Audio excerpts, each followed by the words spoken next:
বারবার তওবা করেও আবার সেই পাপে জড়িয়ে যাচ্ছেন। আপনি হয়তো ক্লান্ত, নিজের উপর বিরক্ত, প্রতিবার পাপের পর নিজেকে প্রশ্ন করেন, আবার কেন করলাম? মনে মনে ওয়াদা করেন, আর করব না, এবারই শেষ। কিন্তু কিছুদিন পর আবার সেই ভুল, আবার সেই পাপ। এই গোপন পাপ যা কাউকে বলা হয়নি কখনো, যা শুধুই আপনি জানেন, আর জানেন আপনার রব। এই পাপই ধীরে ধীরে আপনার হৃদয়ে অশান্তির বিষ বুনে চলেছে। বাইরে থেকে সবকিছু ঠিক মনে হলেও ভিতরে কোথাও একটা শূন্যতা থেকে যায়। এক ধরনের অপরাধ বোধ, যে আপনি ভুলে যেতে চান কিন্তু পারছেন না।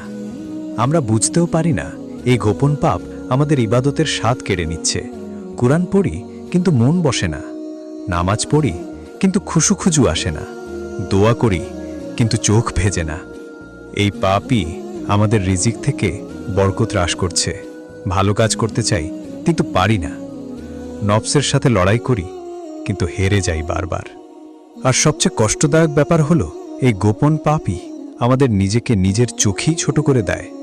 আমরা নিজের আত্মাকে ঘৃণা করতে শুরু করি, তাও আবার চুপচাপ, কাউকে না জানিয়ে।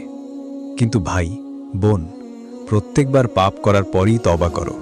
একবার, 10 বার, 100 বার, আল্লাহ কখনো বিরক্ত হন না।